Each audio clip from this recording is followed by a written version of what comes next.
Bueno, doctor, muchísimas gracias por aceptar la invitación a nuestro podcast Tardeando. El tema de hoy, doctor, es el tema ambiental, ¿sí? Pero antes yo quisiera saber un poco de su trayectoria. Cuéntenos por qué se inclinó por el tema ambiental, qué lo llevó a incursionar en este tema. Bien, no, pues primero, pues muchísimas gracias por la invitación. A usted, ingeniero Joan, por el interés en un tema tan importante y con mucha relevancia para el planeta, como son esos temas ambientales. En este proceso nosotros llevamos un poco más de 35 años trabajando esos temas. Yo soy sociólogo y lo que nos interesó en algún momento fue precisamente algunas lecturas que hicimos con algunos amigos de España y de Venezuela, especialmente con el tema petrolero, que veíamos en esa época los cambios de efecto invernadero que se generaban precisamente por el tema de la quema de los recursos fósiles.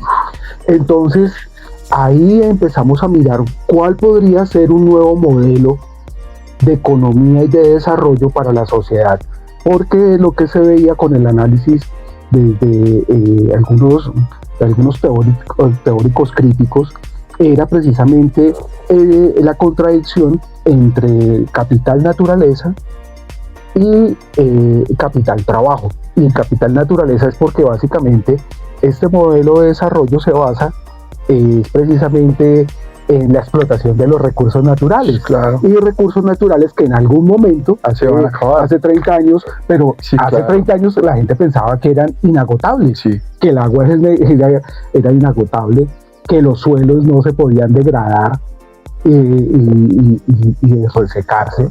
Pero se dieron cuenta más adelante. En esa época nosotros nos decían sí, claro, ambientalistas extremos y apocalípticos, que nosotros les decíamos que el agua se iba a acabar. Y cuando empezaron a ver esas luchas por el agua, por ejemplo, y la privatización del agua en países como Bolivia, pues eso a nosotros sí nos llamó la atención de quedarnos de salir un poco más allá de ese tema del activismo ambiental y a trabajar un tema un poco más serio desde la academia, con análisis y evidencia científica y técnica. Claro, doctor, mire que yo en algún momento escuché una frase que decía: cuando la papa le gane la guerra al frailejón, se va a acabar el agua.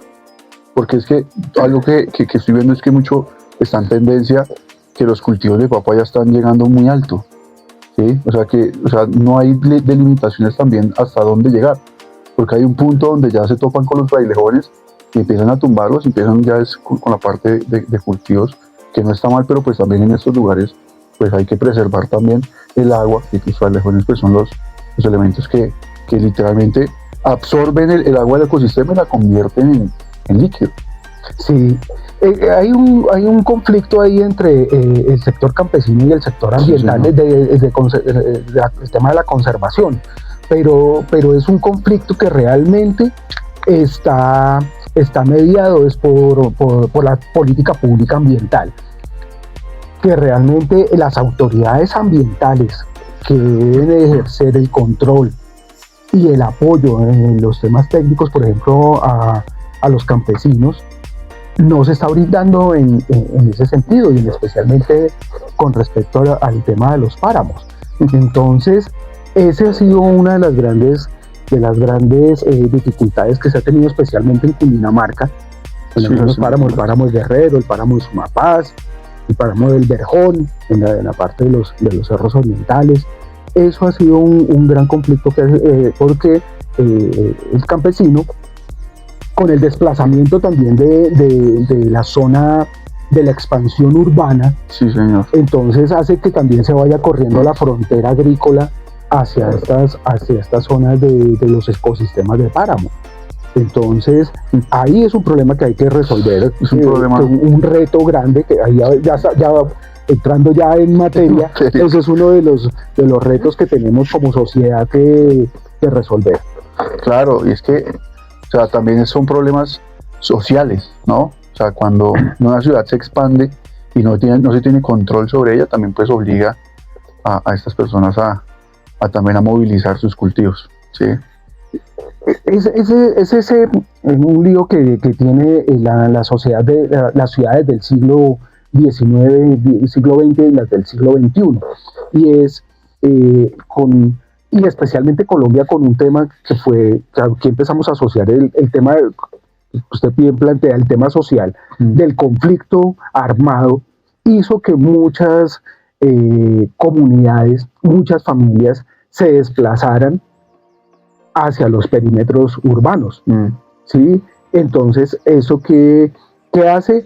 Que la ciudad empiece a generar unos espacios de vivienda demográficos de expansión. Bogotá, por ejemplo, tenemos un ejemplo de Bogotá que tenemos más de 8 millones de habitantes, sí, y la capacidad no solamente de construcción de viviendas, sino también de las condiciones, por ejemplo, de potabilidad de agua o del manejo de basuras de los residuos sólidos, es imposible de manejar. Entonces, aquí lo que se ha planteado es una discusión muy importante, es que si necesitamos vivienda, vamos a construir hacia las fronteras, expandimos la ciudad, o hacemos un tema de reunificación de la ciudad. ¿Qué significa eso? Que aquí hay unos barrios que no tienen características culturales, sino que son barrios de la década del 40, del 50, que han entrado en cierto grado de depresión, y que se puede hacer renovación urbana hacia arriba sin ningún problema, ¿sí? Me refiero a barrios como Las Ferias, algunos barrios de lo que se llamaba antes la zona industrial, que ya esas industrias no existen allí, ya se han desplazado hacia otros lados. Sí, eso lo esperemos. Entonces, ahí nosotros sí tenemos una posibilidad de construir hacia arriba y hacia el centro, y eso va a permitir también el tema de los desplazamientos. Eso va a permitir muchas cosas, ¿sí? Que hay que garantizarles a esas familias, pues por supuesto, unas universidades cerca, unos colegios cerca, unos centros de diversión cerca. Mire que a mí me llamó mucho la atención un tema con el tema de pandemia, y es que se evidenció que cuando tuvimos el tema de la cuarentena, que no tenemos, en Bogotá no tenemos zonas verdes. No hay zonas verdes. Es decir, eso es una de las grandes dificultades que tenemos en ese tema. Claro, somos una ciudad de concreto. Sí, o sea, no hay espacio para... Y mira que hablando de ese tema, ahorita hay algo que de lo que se está nombrando mucho, y es, aquí tengo específicamente, la nueva avenida longitudinal de Occidente, o la avenida Cundinamarca. ¿Qué piensas acerca de la construcción de esta nueva vía? Bueno, eso es una propuesta vial que ya lleva, yo creo que más de 2 décadas, esa propuesta de la avenida longitudinal de Occidente, que va, la propuesta inicial iba desde Suba hasta Mondoñedo. Esos predios, eso tiene una longitud de 100 metros de ancho, un kilómetro, es una zona bastante amplia, y precisamente hablando de la ciudad de expansión, la ciudad Bogotá empezó a expandirse hacia el occidente. Sí, por eso es que los grandes centros poblados que nosotros tenemos en Bogotá, las localidades más grandes identificadas están al occidente: Suba, Engativá, Kennedy, Bosa, ¿sí? Son supremamente grandes, y son las localidades que y también adolecen de zonas verdes. Sí, señor. ¿Ve? Entonces, que necesitaban una vía. Entonces construyeron la avenida Cali, la ciudad de Cali.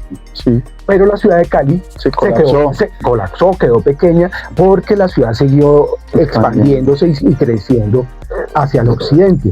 Entonces se plantea la construcción de la avenida longitudinal de Occidente. ¿Cuáles son las dificultades de la avenida longitudinal de Occidente? Y es que su trazado pasa por unos ecosistemas que son los ecosistemas más frágiles del planeta, que son los humedales, y especialmente en Fontibón pasa por el humedal de Capellanía, en Suba, en Suba y en Gativá pasa por el humedal más grande de Bogotá, que es el humedal de Tibabuyes, o llamado Juan Amarillo, y también hay un trazado para pasar por otro humedal estratégico, que es el humedal de La Conejera, que hace parte de otro gran complejo que hemos logrado consolidar en la estructura ecológica principal de Bogotá, que es la Reserva Forestal Tomás Van der Hamen. Entonces, lo que se planteaba era, pues bueno, hay que hacer un nuevo trazado, eso no puede pasar, no pueden pasar eso por encima de los humedales. ¿Por qué no podrían pasar por encima de los humedales? No solamente por la fragilidad, sino que resulta que hay unas aves migratorias de Canadá y de Estados Unidos que van para la Argentina y para Chile, y uno de sus tránsitos es Colombia.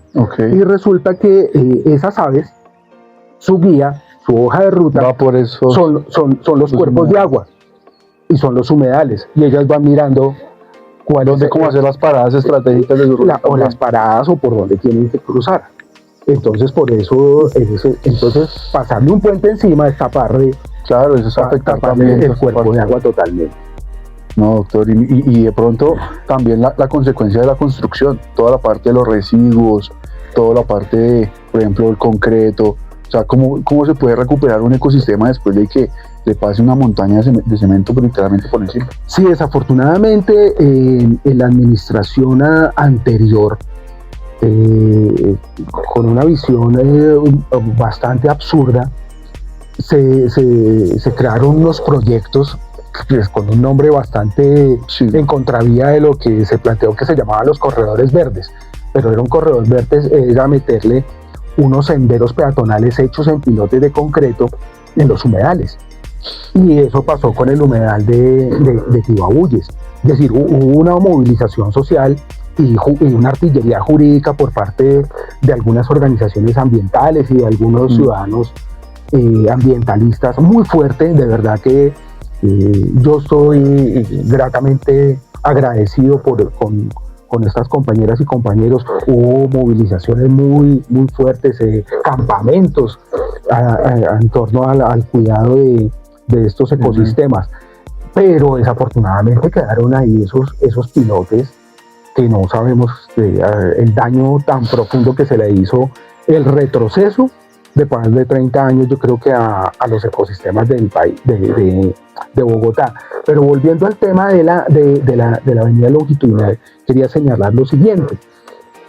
Para ese tramo de Fontibón hasta la 170, lo que nosotros planteamos es que primero, y creo que esta administración adoptó esa iniciativa de crear una universidad, de hacer unas ciclovías.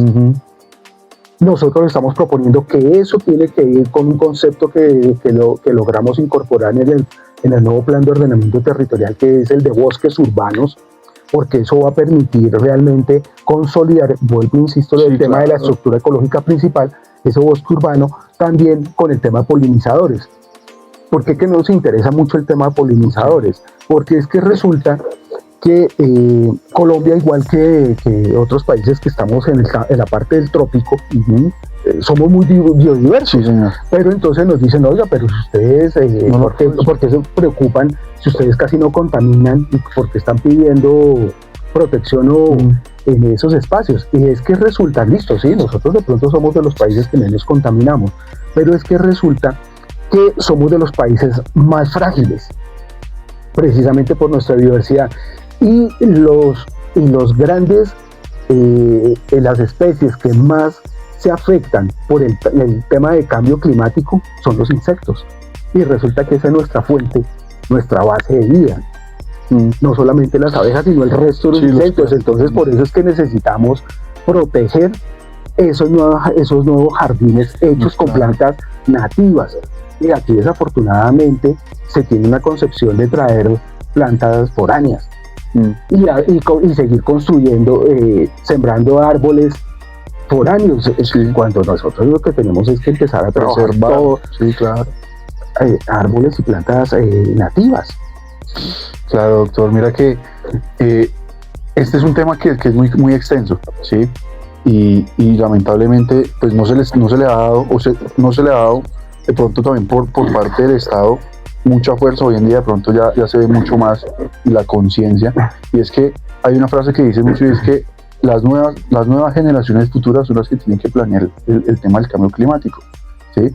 Pero es que si no hacemos algo ahorita no van a haber nuevas generaciones, ¿cierto? Entonces es algo que la gente dice, venga, pero debemos actuar ya que estamos a tiempo, ¿sí? No sé, digamos, usted también es profesor, ¿sí? De verdad que también admiro mucho su carrera como docente. ¿Cómo poder aplicar esa concientización social, ambiental, desde la educación, desde los jóvenes? Bien, ahí hay varios retos. Uno es que tenemos que basarnos realmente, las decisiones en la política pública tienen que basarse es en los conceptos técnicos y en la evidencia científica. Porque desafortunadamente hay muchos gobernantes, estamos en el siglo XXI, en donde todos los días tenemos nosotros planteamos que hay un tema de crisis civilizatoria. ¿Por qué crisis civilizatoria? Porque porque hay una crisis social, evidentemente hay aumento de la hambruna, aumento de las guerras, proliferación de nuevas y viejas enfermedades, sí. Y también hay un problema ecológico. Entonces, aumento en la sequía, en la deforestación, en la pérdida de especies. Entonces sí podemos estar estableciendo que hay una crisis civilizatoria. Y desafortunadamente hay muchos gobernantes que dicen que eso no existe, que el cambio climático no existe. Sí. Aquí en Colombia todavía hay congresistas que desafortunadamente son los que deben legislar sobre la política pública ambiental, que dicen que el cambio climático no existe, ¿sí? Que eso es un invento de la izquierda y del progresismo, y que eso es una cosa ya traída de la Unión Soviética y una cosa. Sí, algo no. Entonces es muy grave, es demasiado grave que esos argumentos sean los que estén prevaleciendo, sí, claro. Porque ahí es donde se pierde gran parte de eso. Y amarrado a eso está entonces el tema de la educación ambiental. Educación ambiental, por ejemplo, que la Política Nacional de Educación Ambiental, en este momento, si cogemos la política de educación ambiental, no tiene la noción o el concepto de cambio climático, ni de ruralidad siquiera. Sí, claro. ¿Sí? Ahorita es que este gobierno se dio a la tarea de, bueno, vamos a revisar esa política, y entonces resulta que si está esa política, pues es una política nacional, que es la que recogen los departamentos, que es la que recogen los municipios.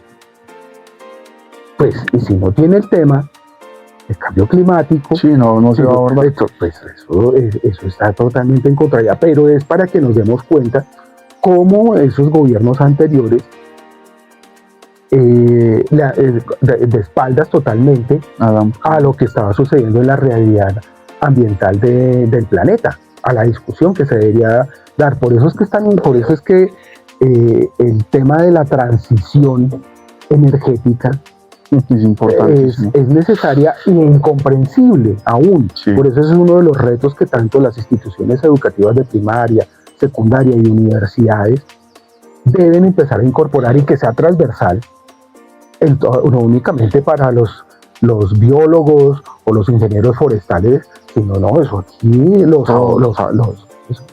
abogados, los arquitectos, los ingenieros. Claro. Eso es muy clave, que todo el mundo estemos hablando en ese mismo sentido, porque, por ejemplo, ¿qué hacemos con especies como el retamo espinoso? Es una especie invasora que está invadiendo precisamente los páramos. Entonces no se sabía qué hacer y lo estaban quemando.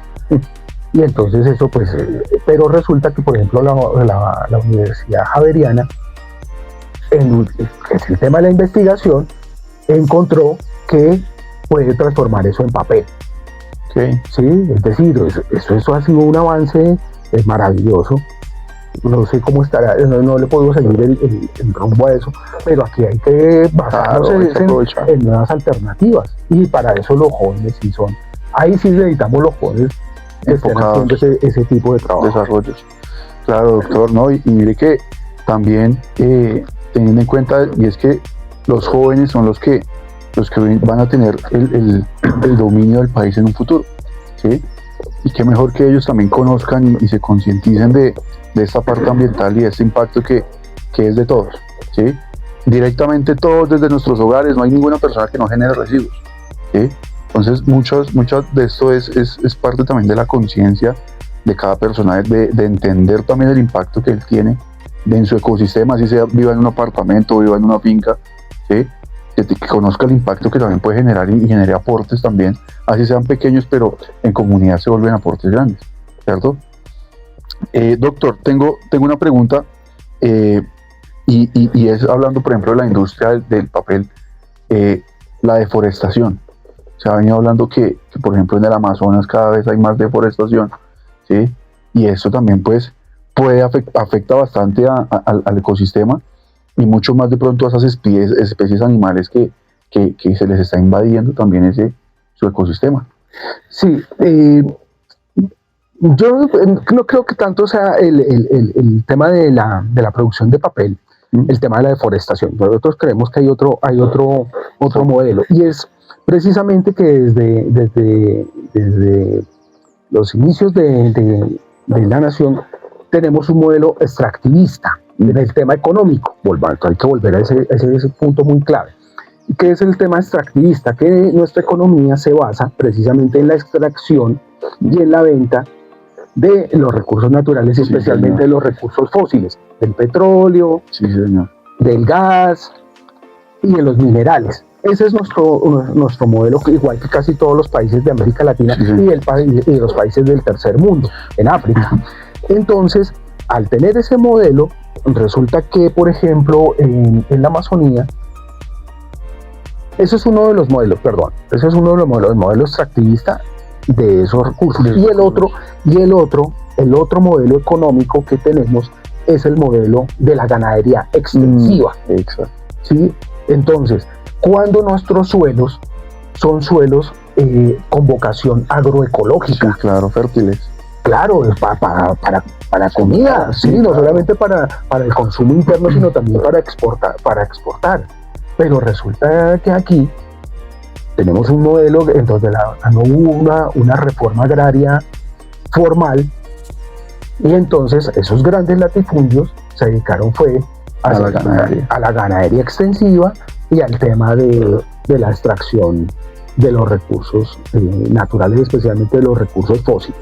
Y abocado del centro del país a eso, en la sequía, pues también volvemos a lo mismo, se va extendiendo la explotación, y es cuando llegamos en una época que fue el caucho. El caucho fue la gran explotación que fue en el tema del Amazonas, y ahora también la deforestación, más allá del tema del narcotráfico, es para el tema de la ganadería extensiva.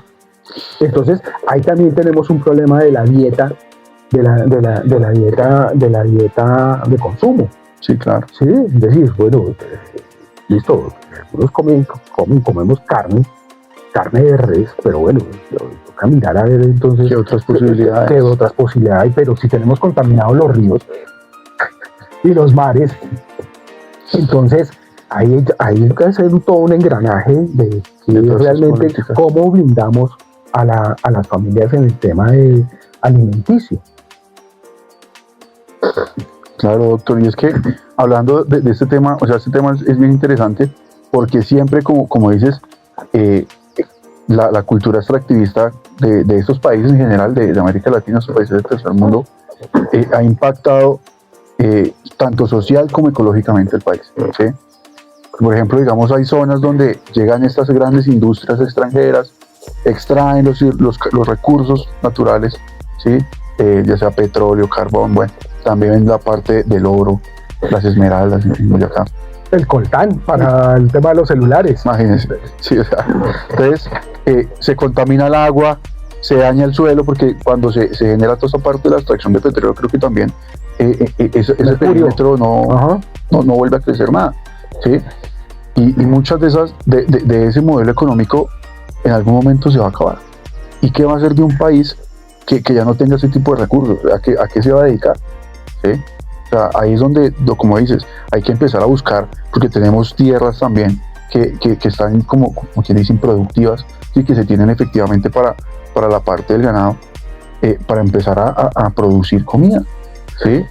Ahí es, por eso es que es tan importante una discusión que fue el tema del proceso de paz, de la firma de paz, que fue para nosotros, por ejemplo, como sector ambiental, una de las cosas más relevantes, pues más allá de que se estén matando, ¿no? Por supuesto. Y es que es precisamente darle ese concepto al suelo, el tema agroecológico, que las familias puedan retornar nuevamente a sus tierras, pero no en las mismas condiciones de atraso, sí, claro, en las cuales se encuentran, y de seguridad, sino que realmente lleguen acompañadas de tecnologías de primera mano y con garantías, y que tengan universidades en las zonas rurales.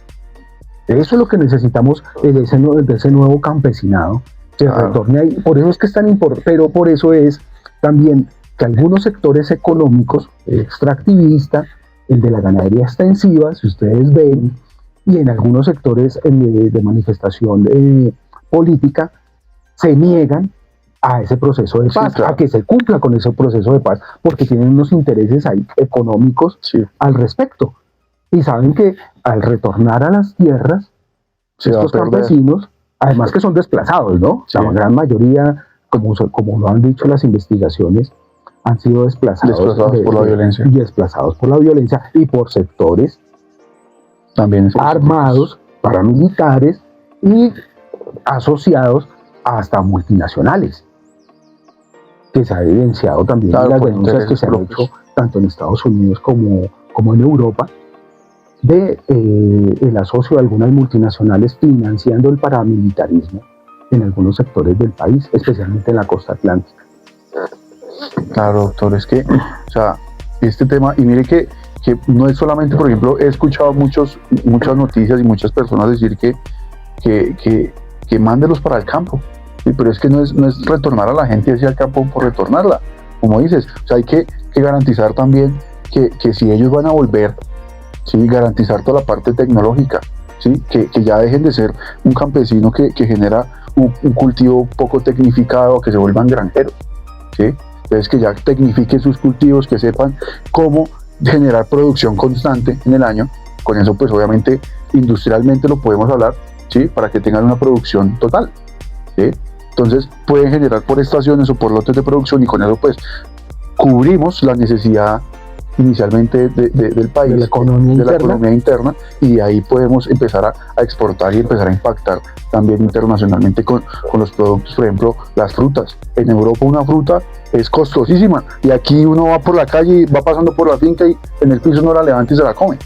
¿Sí? Sí, o sea, había un profesor de geografía social que yo tuve. Él me decía que había una diferencia en cómo mercaba un europeo a cómo mercaba un latinoamericano. El europeo me decía mercaba en una maleta hermética, okay, porque tenía unas estaciones, entonces sabía que en algún momento hay unas estaciones donde iba a haber escasez, sí, entonces claro, era hermético. Y que nosotros mercábamos era en un costal, sí, que no importaba que se saliera una papa criolla, o se saliera un haba, o se saliera un frijol, porque pues tenemos mucho, tenemos en los 365 días del año de producción, pero lo más paradójico es que tenemos hambre. Sí. ¿Sí? Es decir, un país tan rico, ¿cómo es posible que sea la Guajira? Sí, claro. La Guajira es pleno siglo XXI. No, es más, te digo, Bogotá, tenemos en localidades, zonas veredales de Bogotá, que no hay agua potable. No existe agua potable en algunas veredas. Más del 70% de Bogotá es zona rural. Entonces, poca gente lo que lo conoce. Entonces, y en esas zonas donde hay unos asentamientos campesinos, no existe agua potable en pleno siglo XXI. Entonces, es una ciudad realmente antidemocrática en ese sentido. No, doctor, y mire que en ese orden de ideas, en esa expansión de las ciudades, el tema de las basuras es crucial, ¿sí? Y ambientalmente también tiene un impacto, una cosa impresionante, ¿sí? ¿Y qué va a pasar cuando el botadero de Doña Juana se llene? ¿Para dónde vamos a mandar las basuras? Y es algo que hoy en día mucha gente no le está poniendo atención, pero en un futuro eso va a ser un problema, ¿sí? El tema de las basuras, cuando se acaba el botadero, cuando se llene, ¿para dónde nos vamos? Sí, ahí hay un concepto bien interesante con respecto al manejo de los residuos sólidos, y es que algunos se jactan de porque entonces el consumo ya no consumamos el plástico de un solo uso. ¿Sí? No, que eso es el gran avance. No, el gran avance, la gran revolución es cuando se acabe esa estrategia que tienen del tema de los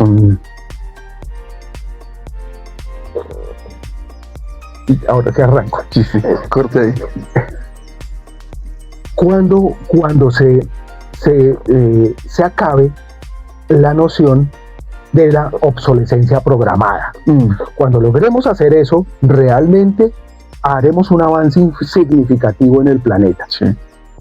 Del resto, sí, claro, seguiremos haciendo propuestas de la economía circular y la reutilización de los recursos, pero es que si no acabamos con ese concepto de la obsolescencia programada, pues se van a seguir produciendo cualquier cantidad de productos en segundos. Sí, claro. Sí, es decir, y lo del relleno de Doña Juana, pues claro, eso ya es absurdo. Que una ciudad que creo que genera un poco más de 5.000 toneladas diarias de residuos, y que los estén enterrando. Aparte de eso, es que ni siquiera están haciendo un tema de aprovechamiento al 100 o al 50 o 70%. Entonces también hay que hacer. Sí. Pero yo sí creo que el gran avance de una sociedad es cuando las grandes industrias de verdad del planeta llegan y digan, bueno, vamos a volver a hacer cosas útiles para décadas y no para 5 o 10 años.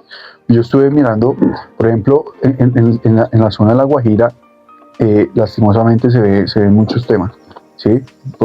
Problemas de pobreza sociales también, y he visto que en La Guajira está la mayor producción de sal en el país, ¿sí? Las salíferas más grandes del país se encuentran en La Guajira. ¿Qué pasa si de pronto en las nuevas políticas públicas le apuestan a la energía eólica en La Guajira? Aprovechar que está en un punto estratégico donde hay muchas corrientes de viento.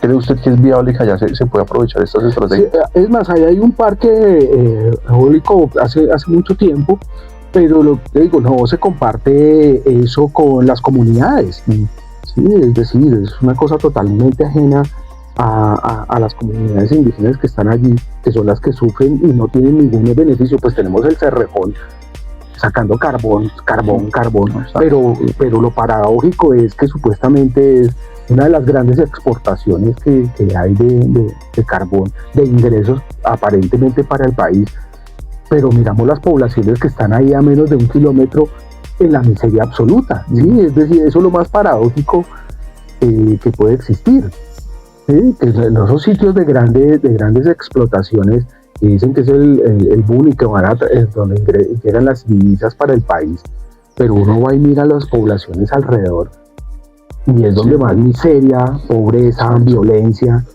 encontramos. Entonces, ¿de qué progreso estamos hablando? Claro, y mira que muchas de esas divisas también deberían ir enfocadas también en ese impacto social, ¿cierto? O sea, también el tema de la corrupción es completo, sí, en estos temas y más en este tipo de economía extractivista como lo nombrabas hace un momento. Doctor, y en ese orden de ideas y en todo lo que hemos venido conservando, ¿qué recomendaciones de pronto a ese joven, a esa madre, a esa persona que nos está viendo, podemos darle para que de pronto empiecen a generar un cambio desde su perspectiva personal? Bueno, yo creo que en este momento una de las cosas más importantes es volver a hacer tejido social. el tema del celular y otros mecanismos de comunicación se han convertido en un apéndice del ser humano y nos ha individualizado demasiado. Hemos estado, especialmente los jóvenes, están muy ensimismados, están en una comunidad, pero en una comunidad virtual. Sí. ¿Sí? Ajenos y ahora con tanto que se ha generado con el tema de la inteligencia artificial, con tanta noticia falsa, entonces estamos dando por hecho unas cosas falsas. Entonces yo sí creo que hay que volver a salir a la calle, encontrarnos nuevamente en escenarios, solicitar a los nuevos gobernantes los espacios de reunión, espacios verdes, espacios amigables, porque es que eso es lo que debe ser una ciudad realmente democrática y participativa, en donde yo pueda salir a caminar sin la angustia de que me van a robar. Sí, yo no puedo estar pidiendo es más policía. Eso no puede ser una ciudad amigable para un ser humano, y desafortunadamente nos convertimos en eso. Ya estamos cohabitando con ese tipo de violencia interna. Entonces lo primero que hay que hacer es eso, ¿sí? Abrirnos nuevamente a generar comunidades reales, sí, claro, a esto, a conversar, a tomarnos un tinto, a jugar un partido, a hacer otro tipo de actividades con los jóvenes. Eso creo que es una de las cosas fundamentales. Y segundo, el instruirnos muy bien en conocer muy bien a las personas que toman las decisiones en la política pública, y especialmente en la política pública ambiental.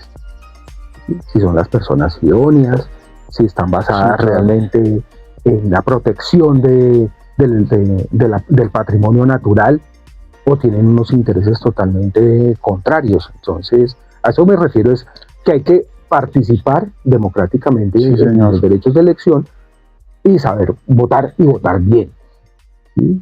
Hay que saber interiorizarse también de las nuevas políticas, ¿sí? No decir, no, eso es cuestión de otras personas, eso no me compete a mí, ¿sí? Y dejar que otras personas elijan por las personas es complejo, ¿sí? Por eso es que pues apoyo mucho lo que dices de saber efectivamente sobre las nuevas políticas, de instruirse, de votar, pero votar a conciencia, de saber que esto es un proyecto social, también ambiental, ¿sí? Que nos impacta a todos, ¿sí? Y que, como lo decíamos hace un rato, si no lo ponemos cuidado a esto y no tomamos conciencia, no va a haber generaciones futuras.